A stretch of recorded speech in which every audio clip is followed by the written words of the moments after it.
역사는 최태사! 자, 여러분들 제가 오늘 이렇게 SNS를 하는데 파비앙이라는 분 아세요 혹시? 예, 프랑스 방송인이시더라고요. 트윗이 왔어요. 뭐라고 하냐면 제 강의를 여러분들처럼 듣고 있대요. 그래서 너무너무 감사하다고 선생님 이렇게 얘기를 했는데 제가 한번 트윗을 한번 들어가 봤더니 와, 우리 한국사 관련된 역사책들을 읽고 있는, 구매해가지고 공부하고 있는 어떤 그런 모습들이 있더라고요. 제가 사실 뜨끔했습니다. 이 외국인들도 이렇게 우리나라에 와서 우리나라를 알려고 노력하는데 과연 또 우리는 우리에 대해서 얼마나 많이 알고 있을지 한번 좀 둘러보는 그런 시간을 가져보게 됐습니다. 여러분들 이 시간만큼이라도 우리 한국의 역사에 대해서 여러분들 좀 깊이 아는 시간으로 좀 가졌으면 좋겠다라는 생각이 듭니다. 그래도 우리가 이렇게 외국인들보다는 우리나라 역사에 대해서 좀 더 많이 알아야 될 테니까요. 맞죠? 자, 그런 의미에서 파병보다 더 열심히 공부합시다. 화이팅! 갑시다!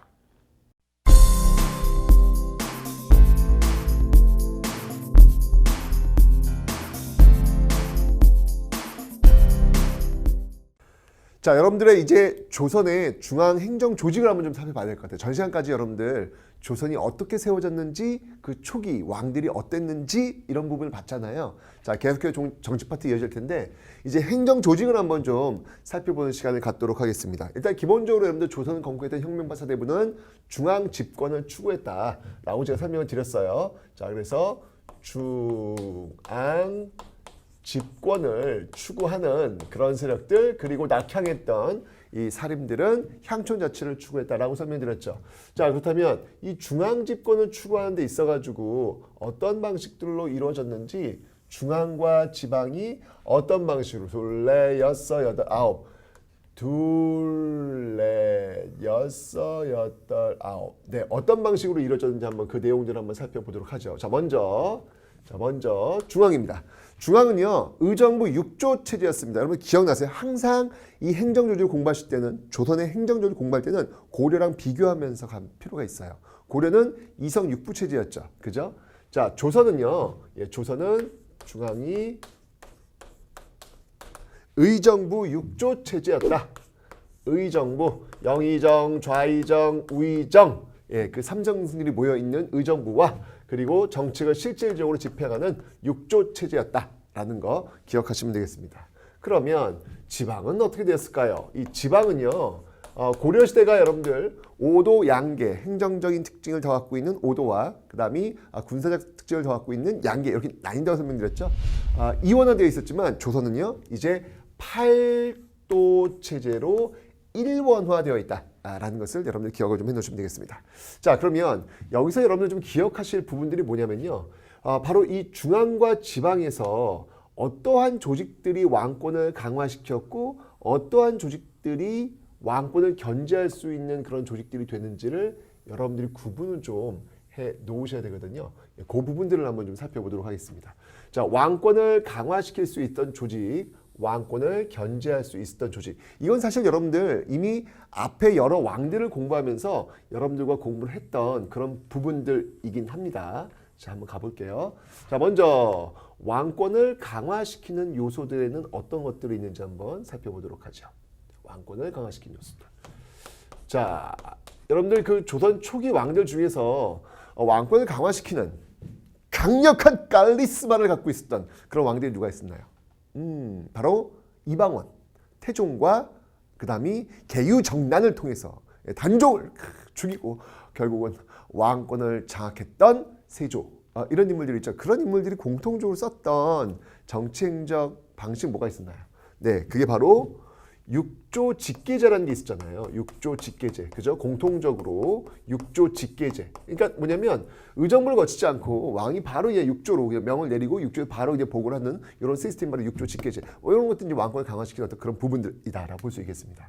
자, 그리고 또 뭐가 있냐면 이번에는 여러분들 왕의 오른팔이라고 할 수 있겠죠. 비서 기능을 담당하는 바로 승정원. 승자가 들어가면 여러분들 요거는 비서. 그쪽으로 이제 연결하시면 되겠습니다. 승정원이라는 게 있고요. 그 다음에 여러분들 이것은 영무이옵니다 라고 하면서 이 왕에게 반발했던 그 신하들을 엮어가지고 삼족을 멸하는 그런 중심적인 역할을 했던 곳. 의금부에 가서 지조하도록 하라 뭐 하잖아요. 바로 의금부입니다. 의금부. 이러한 기능들, 이러한 것들은 모두 다 왕권을 강화시키는 어떤 그런 것들과 연결된다라는 거 기억해 놓으시면 되겠습니다. 그 다음에 왕권을 견제할 수 있는 어떤 그런 조직들이 있어요. 자, 그건 뭐가 있냐면요. 자, 여러분들 태종 이방원 때 6조 집계됐다면 그의 아들 세종은 뭘 했죠? 왕권과 신권의 조화를 추구한다 그랬죠? 그래서 시행했더니 뭐예요? 바로 그게 의정부 대신들과 많이 이야기를 하는 의정부 서사제. 네. 이거 의정부 삼정승의 사인, 서명이라고 그랬죠? 이 사인이 있는 그런 모습들. 그 다음에 또 뭐가 있냐면 여러분들 조직으로서 이미 얘기했죠? 바로 언론 기능을 담당하는 3사가 있더라 라고 설명드렸습니다.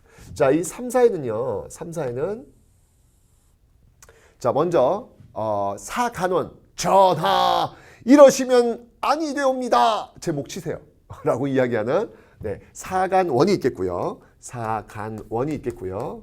그 다음이 어떤 그 관리들의 비리 이런 것들을 감찰하는 그런 기능을 하는 곳이 있습니다. 그곳이 어디였냐면 바로 사헌부라고 있습니다. 사헌부라는 곳이 있고 그 다음에 이거 배웠어요 여러분들. 성종 때 왕과 신하의 어떤 그 토론을 담당하는 경연 이런 경연을 담당하는 곳이 있다고 제가 설명드렸죠.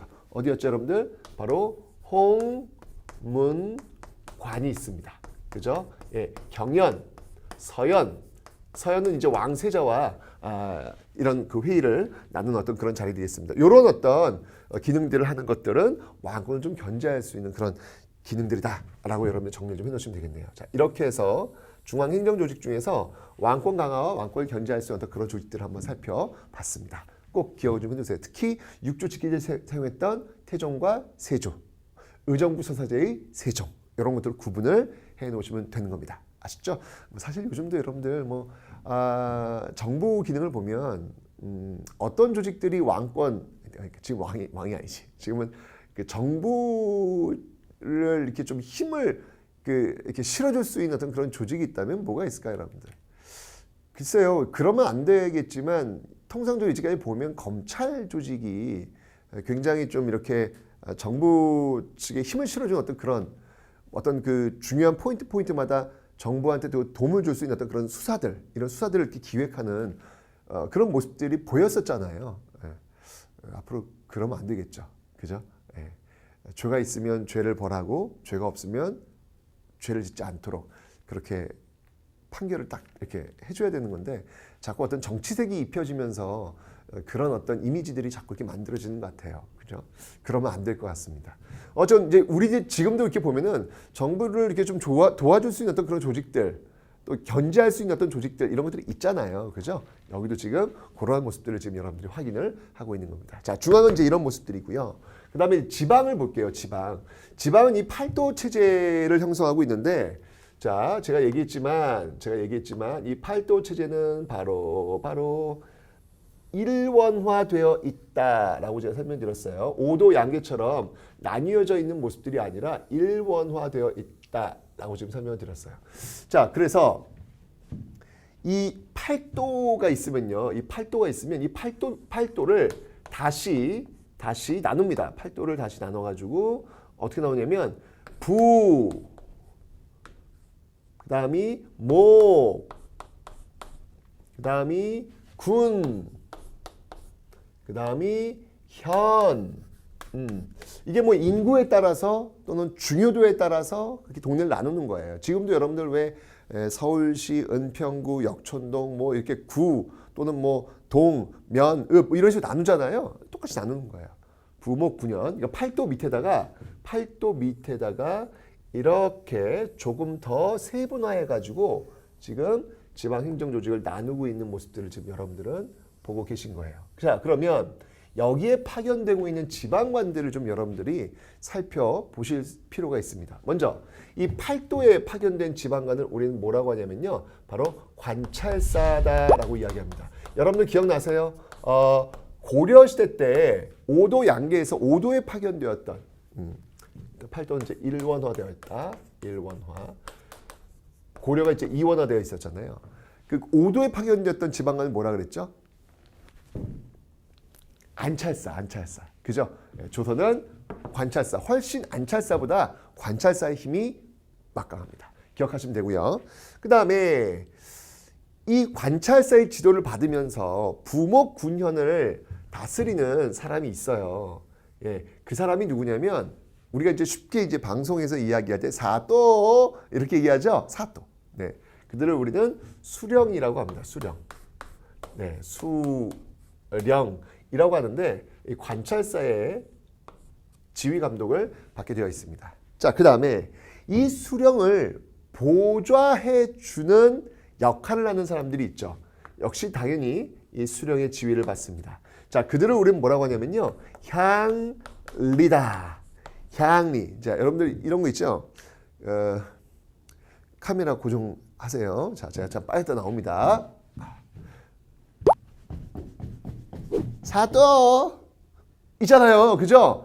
요게 바로 다 조선의 향리의 모습이에요. 뭐 이방계 있느냐? 그러면 사또 이렇게 나오잖아요. 이게 바로 향리의 모습이에요. 근데 요거 제가 왜 말씀드리냐면 고려의 향리와 조선의 향리를 비교하셔야 돼요. 고려 향리는요. 사또 절대 이런 모습 아닙니다. 제가 얘기했잖아요. 고려 향리는 지방관이 전국에 파견되지 않았다고 설명드렸어요. 일부에만 파견됐어요. 그래서 지방관이 파견되지 않은 지역을 실질적으로 다스리는 세력이 향리다. 굉장히 위세가 높아요. 하지만 조선은 여러분 보면 알겠지만 이렇게 관찰사와 수령, 이런 그 관찰사와 수령이 지방 올 파견, 네, 지방 모두 파견됩니다. 말 그대로 중앙 집권이 이제 이루어지고 있는 어떤 그런 모습을 보이고 있는 것이죠. 고려의 일부만 파견됐다면 이제 전국에 파견되고 있는 그런 모습들. 이런 상황 속에서 향리는요, 그 지역의 실세가 아니에요. 이렇게 수령의 지휘 감독을 받을 수밖에 없는 그런 모습들이다라는 것을 여러분들이 잊지 않으셔야 되겠습니다. 그래서 이 고려의 향리와 조선의 향리를 여러분들 반드시 비교를 좀 해 놓으셔야 되겠습니다. 됐죠? 자, 그렇다면 지방에 이렇게 관찰사 수령 향리만 있느냐? 아니에요. 바로 여러분 기억나요? 조선 건국에 참여하지 않았던 그 사람들은 어디로 갔다? 향촌으로 갔다. 그들은 낙향에서 자기들만의 let it be, 냅둬 라고 하면서 향촌 자체를 추구한다 라고 설명드렸잖아요. 그죠? 그들이 있어요. 지금 이 사람들은 뭐냐면 이 사람들은 지금 중앙에서 파견된 사람들이잖아. 관찰사 수령은요. 중앙 집권을 추구하는 사람들이잖아. 그런데 그 중앙 집권을 추구하기 위해서 향촌에 내려왔더니 그 향촌에서 향촌 자체를 추구하는 사람들이 있단 말이에요. 그들이 바로 이제 사림, 이후의 사림들이 될 거 아니야. 그 사림들은 이들과 긴장 관계를 가질 수밖에 없습니다. 자, 그래서 자, 이들과의 어떤 그 긴장 관계를 구축하고 있는 사람들을 한번 살펴보도록 하지요. 그들을 우리는 뭐라고 한다? 예, 그들을 우리는 사족 또는 사림이다. 사족 또는 사림이다. 이들도 역시 마찬가지로 부목군현에 있겠죠. 자, 이 사족 사림들은요, 이 중앙에서 파견한 이 사람들을 도와줘야 돼요. 하지만 또 한편으로는 이 사람들이 자꾸 자기를 옥죄에 있는 것을 저항하는 어떤 그런 모습들도 보이겠죠. 자, 그래서 이 사족들이 갖고 있는 어떤 그런 자신들만의 어떤 그 힘이 있어요. 자, 그 힘이 무엇인지 한번 볼 텐데, 우선 이 부목군현, 이 지역에서 자신들의 여론을 형성하기 위해서 만든 기구가 있어요. 그 기구가 뭐냐면 그 기구를 우리는 유향소다라고 이야기합니다. 유향소라고 이야기합니다. 유향소. 그 다음에 이게 유향소가 뭐냐면 있다는 거예요. 어디에? 향촌에 있다. 여기에 모여가지고 이 사람들이 모여서 자신들의 어떤 의견들을 모으는 것이죠. 그래서 이것을 사또한테 이야기하겠죠. 우리는 중앙에서 내려온 그런 의견을 수용할 수 없습니다. 우리의 의견은 이렇습니다. 우리 유향소의 의견이요. 라고 얘기를 하는 것이죠. 근데 이렇게 되면 유향소에 세지면 안 되죠. 왜냐면 중앙 집권 추구하려고 온 사람들인데 이렇게 향초에서 그냥 안 합니다. 뭐 이러면 안 되잖아요. 그래서 그런 어떤 여론들을 또 감시하는 감시 기구가 있긴 있어요. 그게 뭐냐면 유양소의 어떤 반대되는 조직으로서 바로 경제소라고 있습니다. 경제소. 보세요. 거꾸로죠. 향촌에 있는 기구, 서울 경제잖아. 서울에 있는 기구. 그래서 이거 이제 유양소도 감시하는 거예요. 그러니까 이 지방 행정 조직을 보면 중앙과 지방의 긴장 관계가 굉장히 잘 이루어져 있다라고 보시면 되겠습니다. 그래서 유양소에 있고요. 그 다음에 또 뭐가 있냐면 이 사족들이 인재를 계속해서 교육을 시켜요. 그 교육시키는 기구가 어디냐면 바로 서원이라는 기구가 있습니다. 이 서원은 여러분들 지금으로 본다면 지방 사립대학교 그 정도, 그리고 지방의 사립고등학교도 포괄하고 있는 그 정도의 역할이다라고 보시면 돼요. 그래서 이 서원에서는요 2가지 기능을 담당합니다. 바로 교육의 기능을 담당하고요. 그리고 더하기 제사, 자신의 어떤 선현들, 존경하는 선현들을 제사 지내는 이 제사의 기능도 바로 이 서원에서 담당하고 있더라. 이렇게 2가지 기능을 담당한다는 사실을 여러분들 기억을 좀 해놓으시면 되겠습니다. 또 하나 있어요. 바로 그 향촌에 있는 농민들 대다수일 거 아니에요. 그 농민들을 장악하기 위해서 바로 향촌의 약속이라는 것들을 정해요. 이게 뭐냐면 바로 향약이라는 거예요.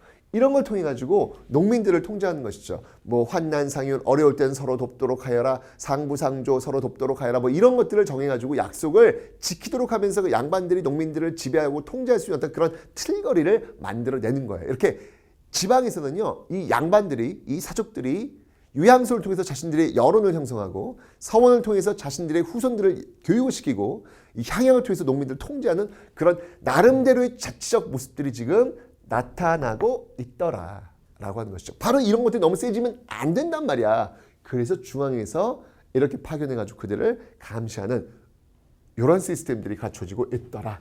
이게 바로 조선의 지방 행정 조직의 내용들이 되겠습니다. 바로 팔도 체제, 일원화되어 있는 이 팔도 체제 속에서 나타나고 있는 모습들이다라는 거 확인하면 되겠네요. 자, 그러면 중앙에서 이제 일하는 이제 이런 조직들이고, 이게 지금 이제 중앙에서 이제 보여지는 어떤 이런 조직들이잖아요. 그죠? 조직들이고, 그리고 이건 이제 지방에서 보여지고 있는 이 조직들인데, 여기서 일하는 공무원들이 있을 거 아니에요. 그 공무원들을 그럼 과연 어떻게 보낼까?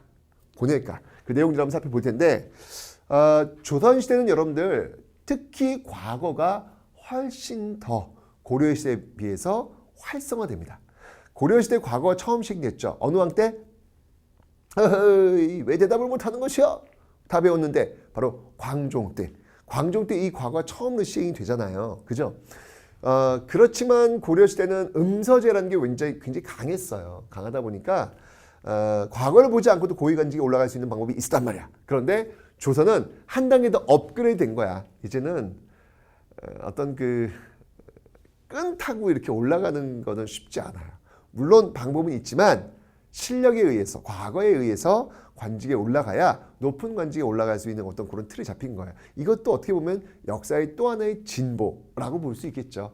능력을 좀 더 중시하는 그런 사회로 그러니까 진일보한 그런 모습들을 보이고 있습니다. 자, 그게 뭐냐면요. 바로 과거제다라는 겁니다. 그래서 이 과거에는 뭐가 있냐면요. 이 과거에는 과거제 한번 보도록 할게요. 이 과거제에는 어떤 게 있냐면 문과, 무과, 잡과 이런 것들이 있겠죠.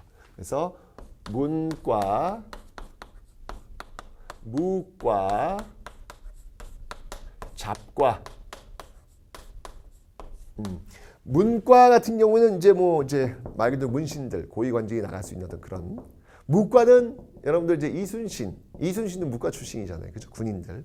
잡과는요, 이제 사회 파트 가면 공부하시겠지만 조선 신문제도 고려와 마찬가지로 양반, 중인, 상민, 천민 이렇게 신문제가 있어요. 이 잡과 출신들은 중인들, 전문 기술직, 전문 중인, 이 전문직에 종사하는 하급 관리들이 주로 잡과 시험을 보게 되어 있더라라는 겁니다. 자, 이런 그 과거제, 특히 여러분들 고려시대와 좀 비교를 해본다면 지금 이 무과가 있어요. 고려시대는 무과가 거의 시행되지를 않습니다. 고려시대는 왜냐면 워낙 전쟁이 많다 보니까 그냥 전쟁에서 큰 공을 세우면 승진되는 어떤 그런 개념이었다는 얘기예요. 이 묵과 같은 경우에는 고려 시대 때는 거의 시행되지 않더라라고 하는 거. 그죠? 반면에 고려 시대에 있었던 승과, 승려 시험 이런 것들은 조선 시대에는 또 보지 않는다라는 거. 왜냐하면 이 승과 같은 경우는 여러분들 이거는 고려 시대 때 굉장히 유행했던 어떤 그런 시험이잖아요. 그죠?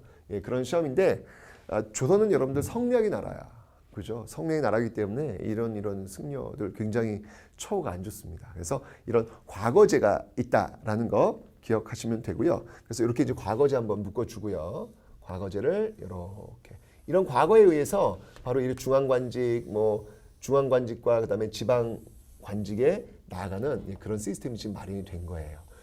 근데 이런 것만 있는 건 아니고요. 여러분들 여기에 조금 더 첨부를 하면요. 여기에 플러스를 시키면 추천하는 천거 제도도 있어요. 추천하는 천거라든지 그다음에 이제 고려시대 때 고려시대 음서란 제도 있잖아요. 이 문음이라 그래가지고요. 음서제도예요. 음서제도. 또 음자 들어가죠. 조상의 음덕. 이렇게도 올라갈 수는 있어요. 근데 고위직은 안 돼요. 고려시대는 음서 출신들이 고위직에 올라갈 수 있었는데 조선시대는 어렵다는 이야기예요. 그래서 이렇게 과거를 통해서 관직에 올라가는 그런 모습들이 있더라. 그래서 이런 과거제가 일반적인 방식으로 이렇게 중앙과 지방 관리들로 임용되고 있다라고 하는 거. 이렇게 해서 여러분들 중앙행정조직을 한번 살펴봤습니다. 의정부 6조 체제와 8도 체제로 운영되었던 고려시대보다 좀 더 어떤 그 부정과 비리를 막을 수 있는 긴장된 조직관계가 좀 더 세련되게 작동되었던 그 시대가 바로 조선이었다. 이건 뭐냐면 고려시대보다 조선시대가 좀 더 발전한 시스템을 구축했다. 이렇게 정의하시면 되겠습니다.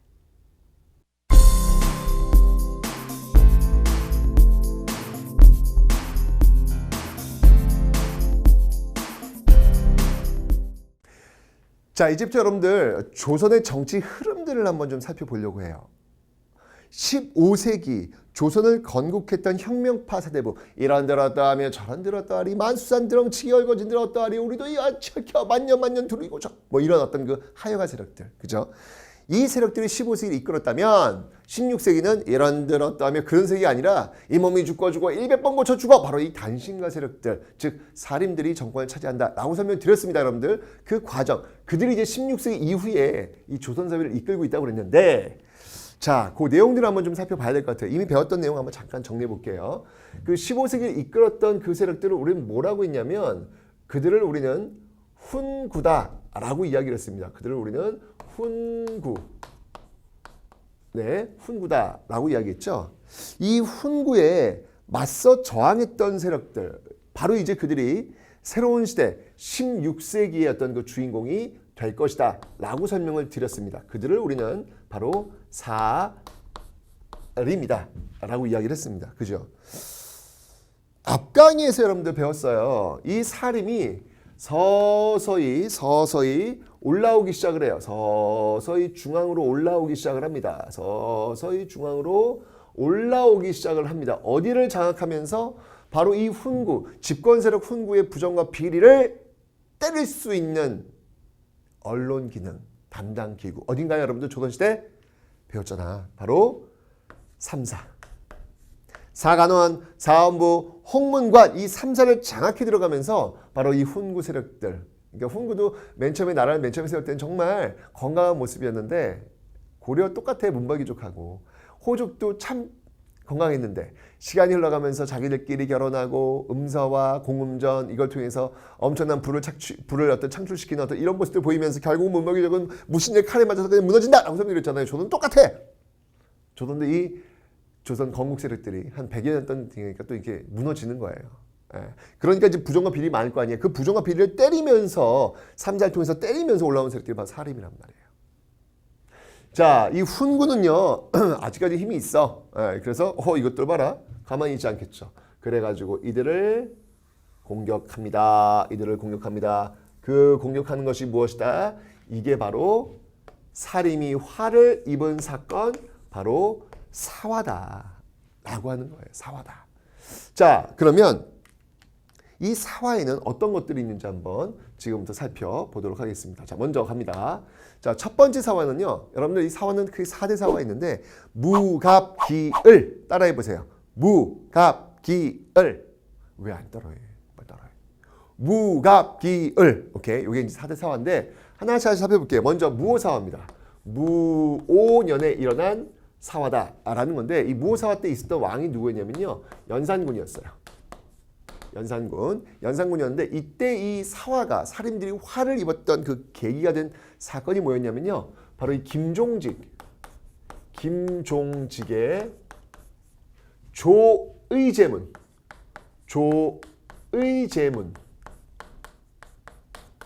원인이 돼요. 뭐냐면 의제, 중국 황제예요.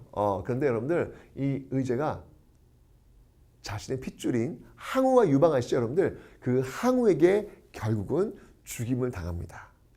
그렇게 불쌍하게 죽은 의제를 조문하는 그런 글이에요. 근데 이거 어디서 좀 뭔가 어딘가에서 이렇게 비슷한 모습으로 보여지지 않아요? 바로 세조가 단종을 죽이는 어떤 그 모습과 오버랩이 안 됩니까, 여러분들? 그죠? 바로 훈구가 이걸 잡은 거야. 이 김종직이라는 사람이 바로 이 살림 세력이거든요. 이 살림 세력의 이 조의제문 이걸 빌미해가지고 바로 이 살림들이 선왕을 욕보이고 있습니다. 이들을 죽이시옵소서. 이렇게 얘기를 하는 거예요. 이래가지고 살림들이 대거 사약 먹고 죽게 되는 이게 바로 이제 무오년에 일었던 사화다라는 거예요. 무오사화예요. 그 다음에 이제 두 번째 사화는 뭐가 있냐면요. 두 번째 사화는 갑자사화라고 있어요. 무갑기을 할 때 갑. 요때도 역시 마찬가지로 연산군이에요. 연산군. 근데 이때는 뭐 그렇게 뭐 우리가 뭐 이렇게 살인들만 화를 입은 건 아니고요. 훈구도 화를 입었어요. 사실은요. 왜? 이 갑자사화는 지극히 연산군 개인적인 원한의 칼춤을 추었던 시기. 바로 자신의 어머니 폐비윤 씨.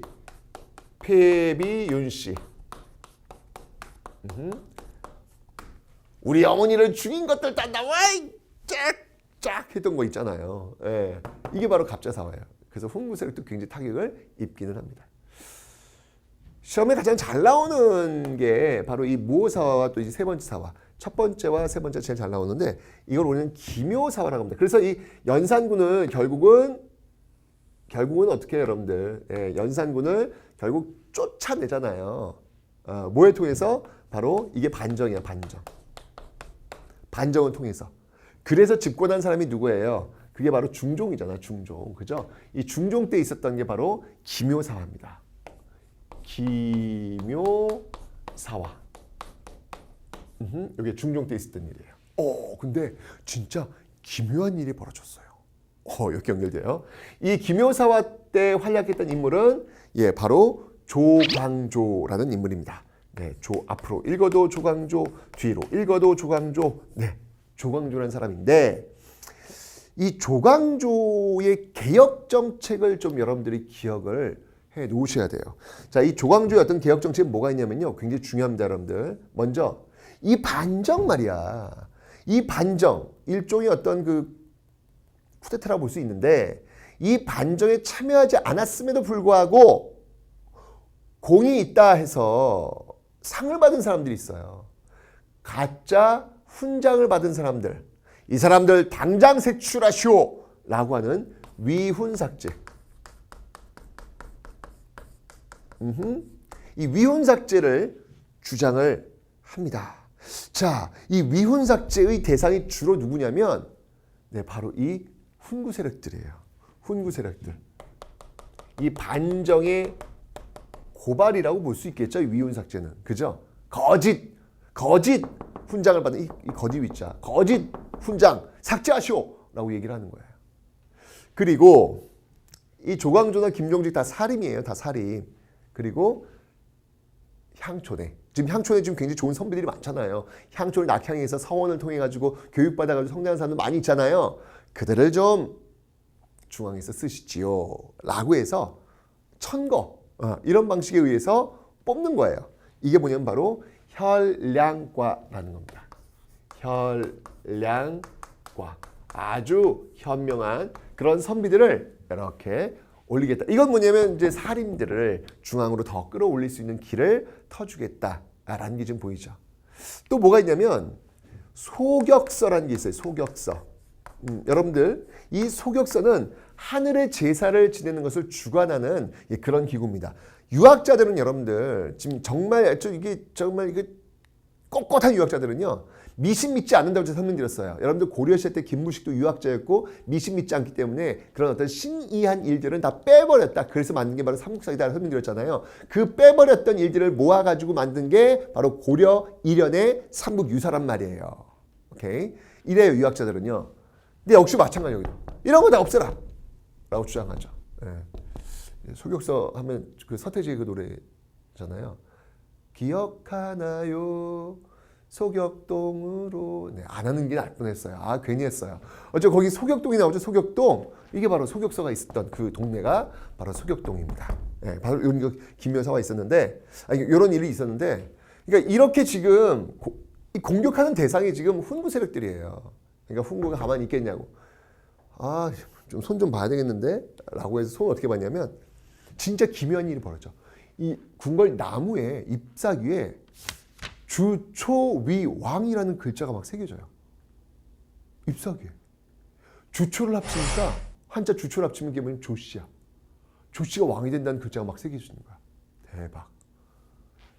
이게 아마 이제 나뭇잎에다 이렇게 꿀을 이렇게 발라놓은 것 같아요. 그럼 그 꿀만 따라가지고 이렇게 벌레들이 먹으니까 그 글씨가 파지는 거겠죠. 어쨌건 이런 일이 벌어지면서 결국 이 조광조를 중심으로 한 이 살인들이 대거 사약을 먹고 죽게 되죠. 이게 바로 기묘사화다. 아, 정말 이 새로운 신진 세력들이 올라가기가 쉽지 않구나라는 걸 알 수 있습니다. 자, 그리고 이제 다음 사화가 뭐냐면요. 무갑기을사사화예요. 을사사화. 이 을사사화는 명종 때 있었던 일인데요. 여러분들 그렇게 크게 기억하지 않으셔도 됩니다.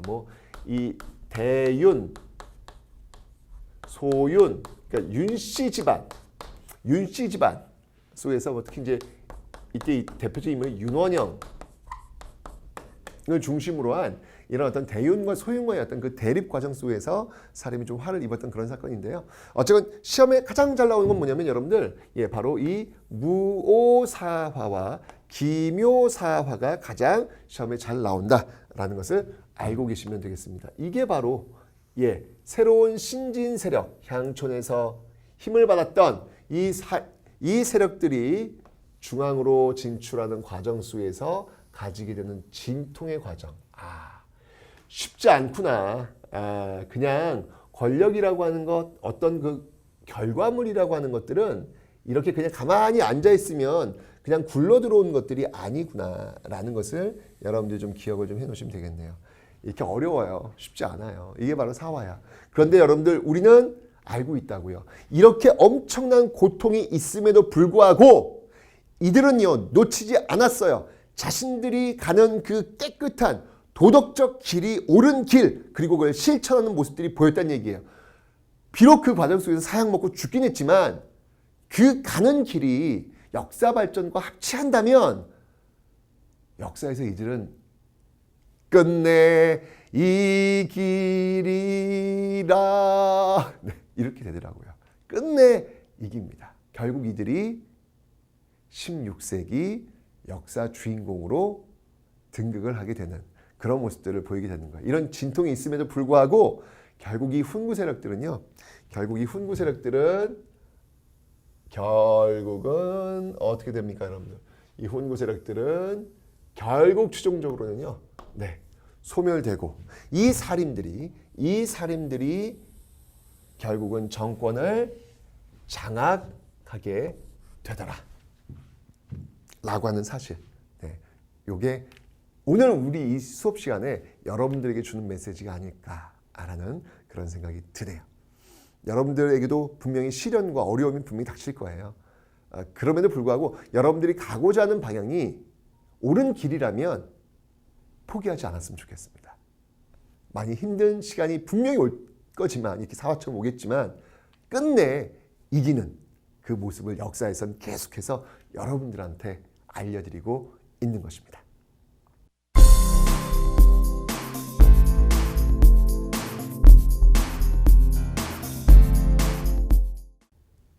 자, 정리 한번 해볼까요? 자, 여기서 제일 중요한 포인트. 네, 왕권 강화, 6조 직계제, 왕권 견제, 의정부 소서지와 3사. 사관원 사무 홍문관이 있다는 사실을 꼭 기억하시면 되겠습니다. 자, 다음은 지방을 볼게요. 자, 이 지방에서는요, 여기는 지금 이렇게 전국의 지방관이 파견되었다는 사실을 여러분들이 인지하고 계시면 되겠습니다. 뭐, 이 정도만 보시면 되고요. 자, 다음에 이제 이 15세기 세력들, 이 훈구들이 무너지게 되는 과정 속에서 바로 사화라는 게 있었다. 특히 무오사와 김효사는 꼭 기억해 두셔야 합니다. 김종직의 조의제문이 문제가 되어서 살인들이 화를 입었던 사건을 무오사라고 하고요. 연산군 때고요. 그다음에 중종 때 바로 김효사와 조광조의 어떤 개혁에 반발한 훈구들의 어떤 그 저항 이런 것들이 바로 김효사로 나타나게 되었다라는 거 봐주시면 되겠습니다.